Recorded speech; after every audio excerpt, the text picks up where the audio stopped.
I'm saying everything's going to have to be fluid. We're expecting 10 to 15 minutes.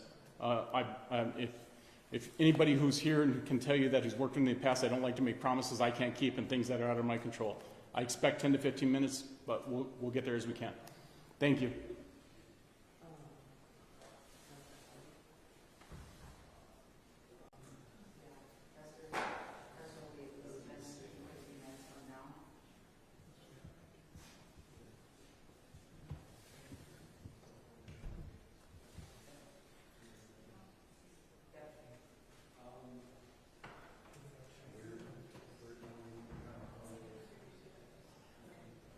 Hey guys, can we recognize most of you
Microphone check, microphone check. Check. Are you dialed in? They told me ENG5, but I don't have that number. I'm on IFB 21. Okay. He's on IFB 21.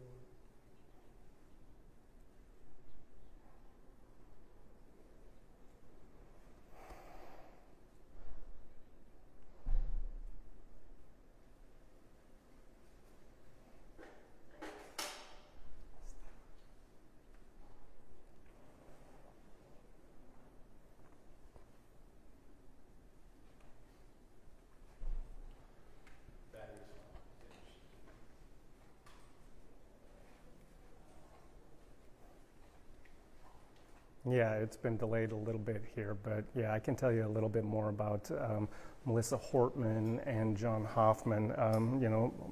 Melissa's been the Speaker of the House before she was Speaker Emerita now. She was the most powerful Democrat in the House here. She was responsible for negotiations at the beginning of the session over the power struggle that they had.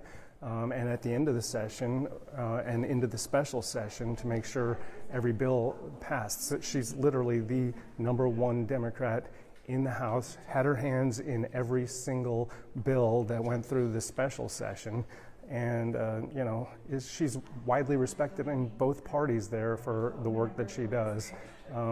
Lisa Dameth, the actual Speaker of the House this last couple of months here, said that she, very much respected Melissa Hortman and the work that she did. They actually did press conferences together on a few occasions, especially during the special session. They acted as a House, kind of not divided, but together, even though it was a Republican and a Democrat split of 67-67, when they went into negotiations on conference committees and when they went into the special session, it was often House versus Senate, not Democrat versus Republican, and a lot of that had to do with Melissa Hortman.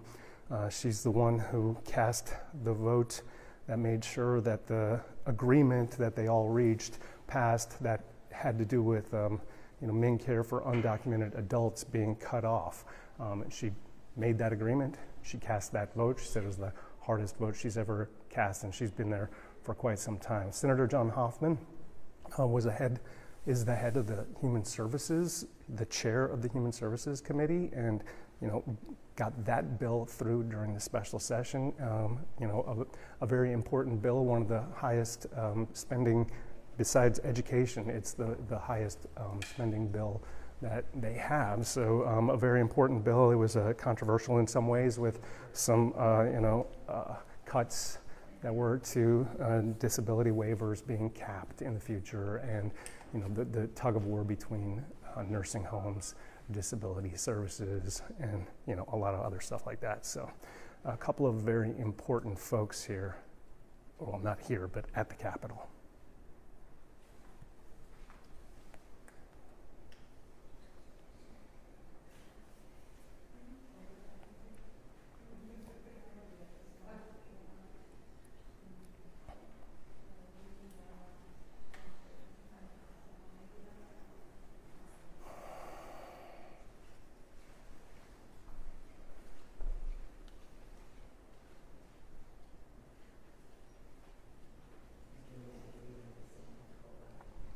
They'll start with Governor Walz, who's very close to Melissa Hortman. They'll also hear from Drew Evans from BCA and from Bob Jacobson, the head of DPS. I am hearing that there'll be some other people here, but don't believe they'll actually speak. But those three, Governor Walz, Drew Evans, and Bob Jacobson, will be the speakers.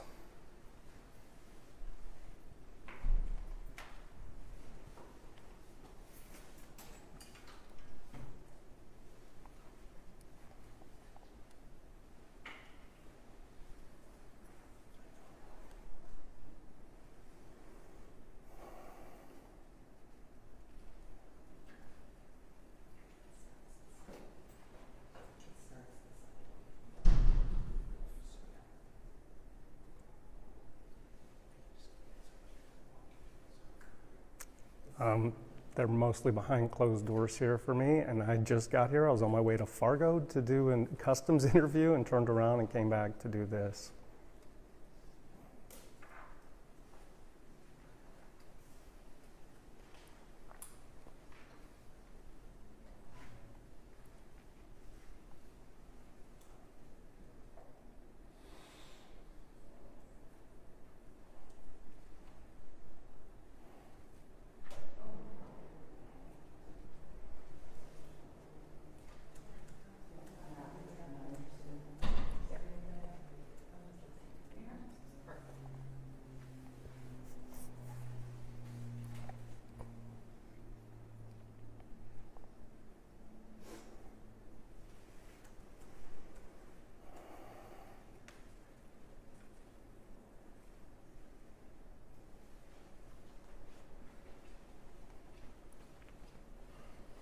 Yeah, I mean, the relationship, I think, at the start of the session between Democrats and Republicans wasn't really one that had a lot of trust in it. Between what happened at the end of the 24 session and the standoff between Democrats and Republicans, where the Democrats didn't show up for 23 days because the Republicans wanted to kind of control all the power levers there. So at the beginning, sorry, I'm listening to an update right now, so it sounds like we're going to get them in about 5 minutes here. So we'll get that pretty soon to you. But yeah, the relationship wasn't good to start the session, but by the end of the session, I think in large part due to the work done by Melissa Hortman, I think it had been pretty well sewn up. There wasn't 100% trust. There was that agreement on the undocumented adults being cut off of MinCare. The Republicans, definitely wanted that, and Melissa Hortman had agreed to cast that vote, and the governor had agreed to, you can come through, it's okay. The governor had agreed to sign it, but Republicans weren't 100% trusting that would happen, and then had to put kind of a poison pill in there to kill all Department of Health funding if it didn't pass. And so, but that was just, a standard operating procedure, I'd say, here at the legislature.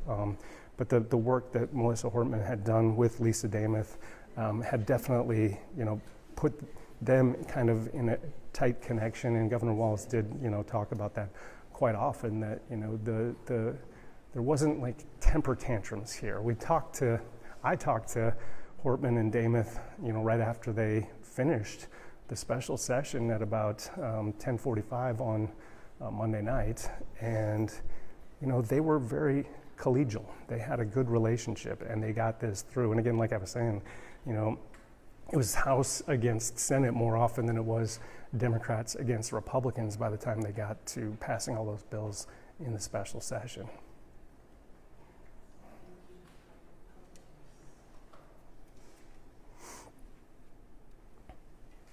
Yeah, just shocking here, yeah.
Thank you for being here.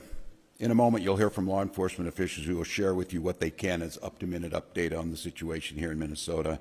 You're going to be joined by Commissioner Bob Jacobson, BCA Superintendent Drew Evans, State Patrol Colonel Christina Bogoyevich, Champlin Park Police Chief Snyder, and Brooklyn Park Police Chief Mark Bruley, as well as the Mayor of Brooklyn Park. We're here today because an unspeakable tragedy has unfolded in Minnesota. My good friend and colleague, Speaker Melissa Hortman, and her husband Mark were shot and killed early this morning in what appears to be a politically motivated assassination. Our state lost a great leader, and I lost a dearest of friends. Speaker Hortman was someone who served the people of Minnesota with grace, compassion, humor, and a sense of service. She was a formidable public servant, a fixture and a giant in Minnesota. She woke up every day determined to make this state a better place. She is irreplaceable, and we've been missed by so many. Minnesota's thoughts and prayers are with her family, her loved ones, her children, and her parents. My prayers also go out to State Senator John Hoffman and his wife Yvette, who were each shot multiple times. The Hoffmans are out of surgery at this time and receiving care, and we are cautiously optimistic they will survive this assassination attempt. This was an act of targeted political violence. Peaceful discourse is the foundation of our democracy. We don't settle our differences with violence or at gunpoint.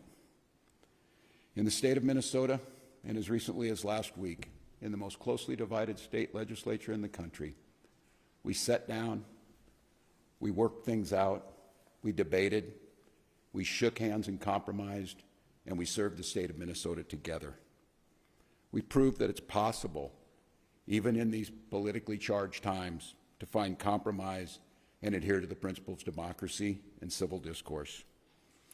We must all, Minnesota and across the country, stand against all forms of political violence. At this precipice moment we're on,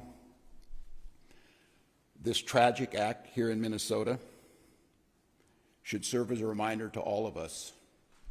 The democracy and the debates in the halls of Congress, in state houses, in school boards, is a way to settle our differences peacefully and move society to a better place. We're collaborating with all local, state, and federal agencies on a full investigation. We're committed to keeping Minnesotans informed as the situation continues. I assure you that those responsible for this will be held accountable, and each and every one of us are committed to making sure that a tragedy like this never repeats itself in Minnesota or across this country. I'd now like to turn it over to my public safety team to fill you in on the specifics of this ongoing investigation. Thank you, Governor, and thank you everyone for being here today. My name is Drew Evans, and I'm the superintendent at the Minnesota Bureau of Criminal Apprehension. I want to start by just expressing our deepest sympathies to the communities, the family, the friends, and everybody that cared about the individuals that were gunned down today. When we have individuals like this in our political leadership, they're not only political leaders, but they're members of the community, well-known members of the community, that the tragedy in a situation like this is not only for them, their friends and families, but us collectively, the communities they represent, us as a state of Minnesota as a whole. About 2 a.m. this morning, there was an original call in the city of Champlin where there was an individual that had shot Senator Hoffman and his wife. Police responded to that location. They were dealing with that and working through that process overnight.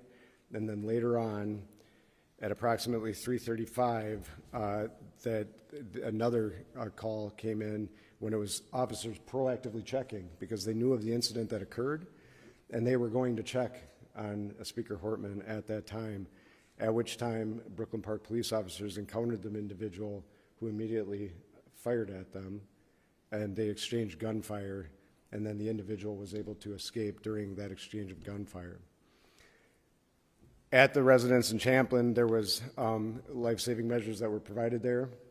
Both individuals were transported, as was previously noted, and they both received surgeries for their injuries at the hospital.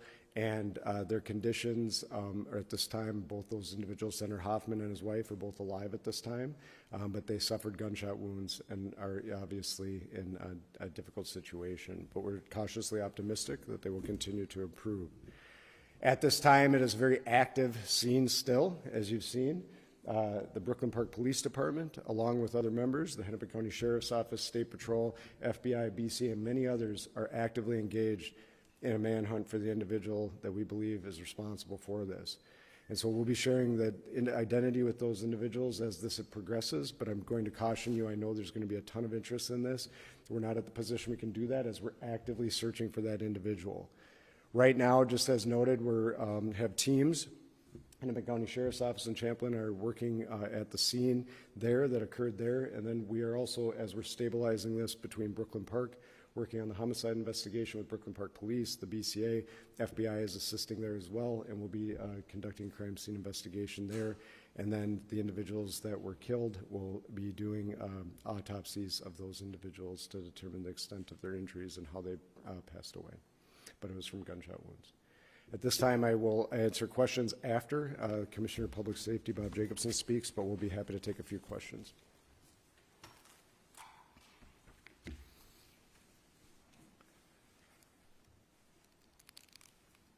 Thank you, Superintendent Evans. My name is Bob Jacobson. It's my honor to serve as the Commissioner of Public Safety for the state of Minnesota. This is a dark day today for Minnesota and for democracy, but we will not allow fear or violence to define who we are or how we move forward. We will stand together and we will stand strong. Our hearts, of course, go out to the victims, their families, their colleagues at the Capitol, and to the communities that they serve with dedication and with integrity. These are public servants, leaders who committed their lives to improving the lives of others, and they were targeted in a violent and cowardly way. The suspect exploited the trust of our uniforms, that our uniforms are meant to represent. That betrayal is deeply disturbing to those of us who wear the badge with honor and responsibility. We want to reassure the public that there is increased security in place for elected officials and others who may be at risk. If you see anything suspicious, especially involving individuals impersonating law enforcement, please report it immediately by calling 911 or your local police department. With that, I'll step back and we will be available for any questions. Thank you. One reminder, please, as you ask your first questions, please don't forget to introduce yourselves, your media organization, and to the folks answering the questions, please don't forget to repeat the question. So can you say one more time, so you were just going to proactively check on Speaker Emeritus Hortman, and then police there encountered the gunman or someone with a gun and exchanged gunfire. Can you just go over that one more time, please? I can. Good morning, Police Chief Mark Bruley, Brooklyn Park Police Department. The question is, how did we get to Representative Hortman's house, and it was proactively or not? The circumstances unfolded in Brooklyn Park this morning is that we assisted the Champlin Police Department on a shooting. That shooting was made aware by one of our sergeants that it was at Senator Hoffman's home. In hearing that very intuitive sergeant asked our officers to go check on Melissa Hortman's home, the representative that lives in our community, just proactively as due diligence to swing by. That police officer and his partner pulled down the street. When they arrived at Melissa's house, they noticed that there was a police vehicle in the driveway with the lights, emergency lights on, and what appeared to be a police officer at the door coming out of the house. When our officers confronted him, the individual immediately fired upon the officers, who exchanged gunfire, and the suspect retreated back into the home. Was this an actual police officer or impersonating a police officer? Yes, the question is, was it a real person or a person impersonating a police officer? It was not a real police officer. This is somebody that clearly had been impersonating a police officer, again, using the trust of this badge and this uniform to manipulate their way into the home. So Chief Bruley, janitorial care 11, the person not only was wearing a badge posing as a police officer, when they approached their victims, they had a car with lights and sirens? Yes, the question is what kind of vehicle and how were they dressed? They did drive a vehicle that looked exactly like an SUV squad car. It was equipped with lights, emergency lights that looked exactly like a police vehicle. And yes, they were wearing a vest with taser, other equipment that would, a badge very similar to mine, that no question, if they were in this room, you would assume that they are a police officer. Chief Bruley, Adam Dexter with WCCO News. Can you describe the moments after that played out? You said the person went into the home, and then can you help us understand the next 10-15 minutes of how we got to the point we're at now? Yeah, briefly, although I'm just going to remind us that this is an absolutely active investigation. We have thousands of people sheltered in place in the city of Brooklyn Park right now. We are in an extensive manhunt involving hundreds and hundreds of police officers and SWAT teams searching, gridding off areas as we believe confidently the suspect had fled out the back of the house after being confronted by the police. Very briefly, after the officers had exchanged gunfire and the suspect retreated into Melissa's home, they immediately went up to the threshold and looked in and seen a male that was down, clearly had been struck by gunfire. They made limited penetration, grabbed a hold of the male and drug him out to safety to attempt first aid. However, he was pronounced dead shortly after that. At that point, the officers surrounded the house, got additional resources and SWAT resources, and then ultimately went in with a drone identifying a female in the home. How far apart are the two scenes? About 8 miles? I would say, yeah, somewhere around 5 or 6 miles apart. How much do you know about did the person that was impersonating the officer who allegedly shot these people, did they knock on the door and people came to the door, or did the person break into the home? Yeah, it was knocking on the door and asking the person to come out, absolutely impersonating a police officer. Do you all have the suspect's car? We do have the suspect's car. Suspect is on foot. That is what the large-scale search is currently going on. I just remind residents of Brooklyn Park, I know it's been a long time, but those that are in the grid that we gave the alert out to continue to shelter in place. We're also reminding them that if somebody comes to the door and they knock on the door and claiming to be a police officer, please do a couple of things. One, call 911 and confirm that the officer belongs there. If they are a police officer, dispatch will be able to confirm that that person is a police officer. Also, we've informed all our officers in Brooklyn Park that they are not to approach anybody by themselves. They're to approach in pairs, meaning 2 officers. So if there's only 1 officer outside the door, do not answer the door and call 911. If it's a Brooklyn Park police officer or any of our partners that are assisting, they will come in pairs of 2 or more. Do you know if the gunman said someone? I'm sorry, one at a time. Do you know if the gunman said anything, like when he knocked on the door, did he say anything to like Senator Hoffman or anything? You know? We do know that he did, but I'm going to hold that back as part of the investigation right now. You guys did detain someone for information? Is that accurate? This is a very large-scale search, so we have detained several people and questioned them, but we do not have anybody in custody at this time. I know you may not want to identify that person publicly, but have you privately identified the suspect? We have people of interest that we are looking for. Michelle Griffith, Minnesota Reformer. Other than that, these are 2 Democratic lawmakers. Is there anything else to suggest that this is politically motivated? Again, I'm going to hold back most of the information. This is part of the investigation to get completed. This is rapidly evolving, just occurred a few hours ago, and we're trying to sort it out. We have partners from the FBI, the BCA, the Hamilton County Sheriff's Office, and almost every suburban agency in our community helping us with this. So it's very complex and working on it. What I will tell you, when we did a search of the vehicle, there wasn't a manifesto that identified many lawmakers and other officials. We immediately made alerts to the state who took action on alerting them and providing security where necessary. And that's about, I'll stop there. Chief, thank you very much. We're going to take one more question. Sure, with the BCA, can I ask just, you use the word targeted, and that's kind of along the lines of Michelle's question in terms of politics, Democrats, Republicans. These are both Democratic lawmakers. You said the word targeted. So targeted because they're politicians or targeted because they're Democratic politicians? So the question is were they targeted, and when I use the term, why am I using the term? As Chief Bruley noted, there was a list of individuals, and the individuals that were targeted in this situation were on that list. And so when we're looking at that, as Chief Bruley said, it's far too early in the investigation to be able to provide information, but I do think we'll be in a position where we'll be able to develop the motivation behind these attacks, and we'll be able to provide more information as this unfolds. And so that's part of the reason we're using it, is I think there's some preliminary information that is telling us kind of where this is headed, but we need a lot more work done by all the teams that are here working on that to be able to provide that with you with a degree of accuracy. Are you able to say how many individuals were on that list? Thank you. There's a rally at the Capitol today. Can you guys, is that still, Yep, any advice about Colonel, that? you want to talk about the rally at the Capitol? Thank you. Yep. Good morning, Colonel Bogievich with the State Patrol. We are aware of the demonstrations across Minnesota, including the Capitol and across the nation.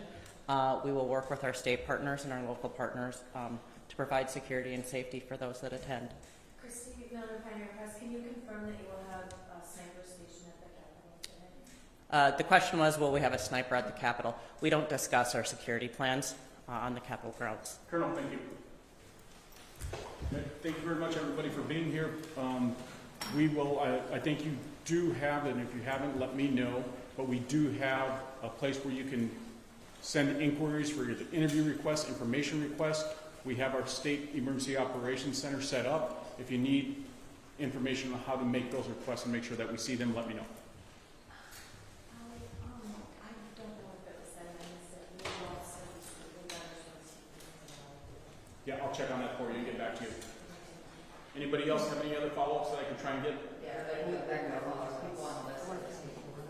One more time? People on the list, are they still speaking? Okay, I'll check. Are there any other notes going to leave that to whatever they talk about here. I myself, I think what you heard mentioned here is talks about a list that maybe was found. I haven't seen that, so I can't really answer that question. Do you know the last place they saw the shooter, or did they ever? I don't. Yeah, all that's investigative. We're not going to get into that at all. Thank you for asking. I do appreciate the question, Jay, as you know. Again, investigative. As many of you know, I used to be on your side of the table. I appreciate the question. We're not going to get into that. Will you be coming back and letting us Yep. know? Give me 1 second. Give me like 2 or 3 minutes, and I'll try and get. So the question, as I understand it, is: will Governor Wall still be speaking at the event, and others who were expected to speak, will they be there as well? Is that true? Correct. All right. I'll be back as soon as I can. And if they want to share the last place for public safety in terms of residents, is there any hotspot they should be aware of? Or? Yeah, I think to that point, I would just go with what Chief Louis said, which is shelter in place. Thank you.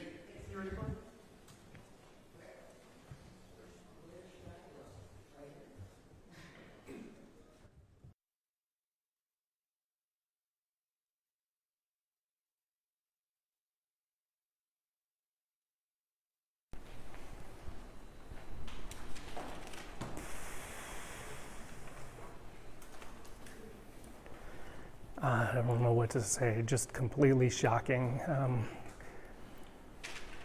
Can you hear me? I'm sorry. It's just a complete shock. It's I'm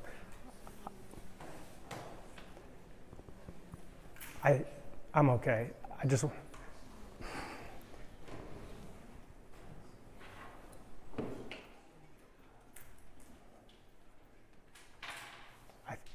I can talk through it. I'll talk through it.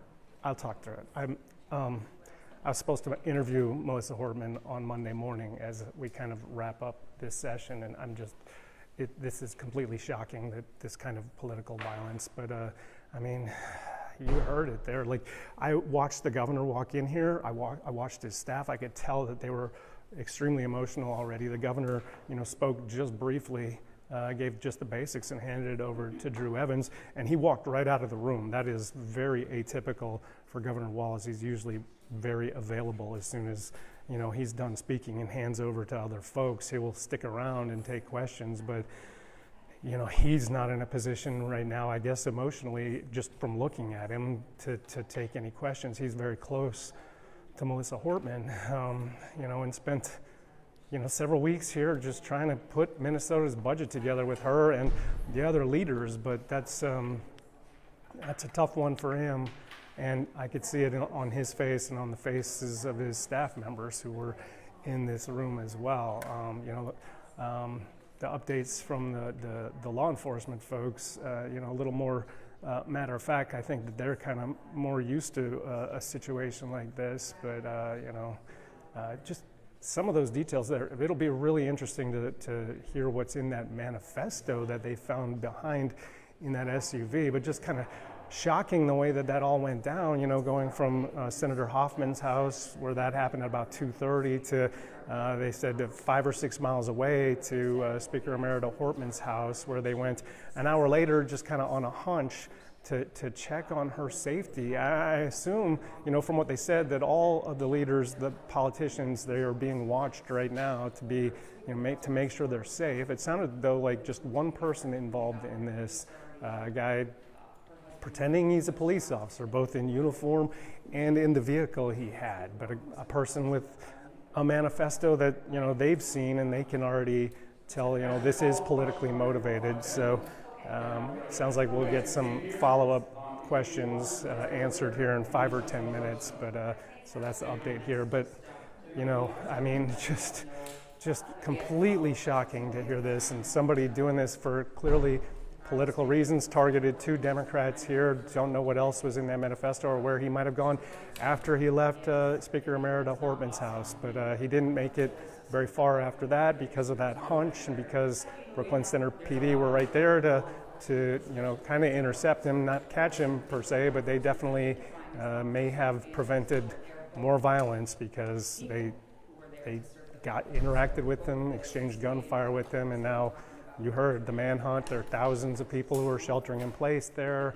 They have, people on the ground, and they think he's on foot because they have his SUV. It's still a scary situation if you're in that Brooklyn Park area, though. Share this information with you two, as known for quite some time. They just got through a special session. We're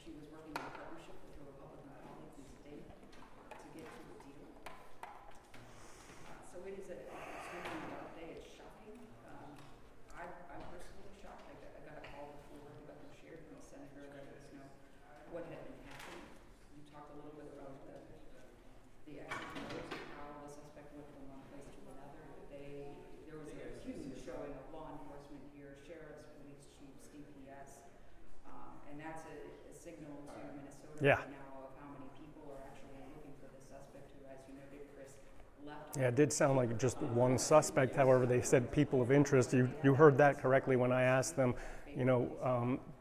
whether they had privately identified the suspect, because of course at this point they don't want to publicly identify him, I guess. But I asked if they had privately identified him, and they said we do have some people of interest. So curious there. Curious also, you heard the amount of police gear this person had. So I asked if this was an actual police officer or someone impersonating one, and they did clearly say it was somebody impersonating a police officer. As a part of democracy, if they will still, we don't know, if those rallies and things are but right now it's a man who's but we want to know exactly where and ask that question. One, do they have any idea? They didn't want to share that. They didn't want to ever just decide. Doesn't matter which street it is. Person is in a single uniform by themselves, saying they are law enforcement. The park says no. There will only be two police officers at hours. And that comes back to, I said earlier this morning, conversation with the neighbor, who said he can go ask the police, you know, this house is great. Because it's no issue.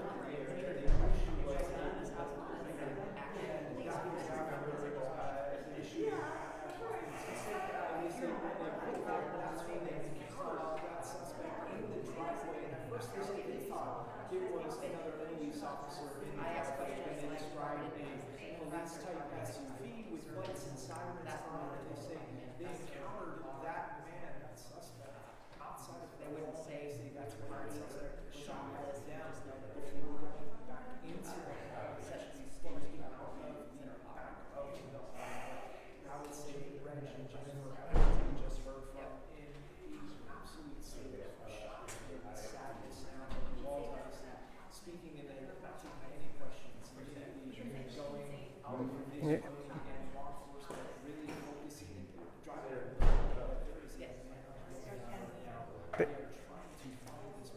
No, they walked back in here and said that we could ask some clarifying questions in 5 or 10 minutes. So I don't think that's going to be the same folks up there, and I think it might be a little more informal and not in front of the podium there, but we can ask some follow-up questions here pretty shortly. So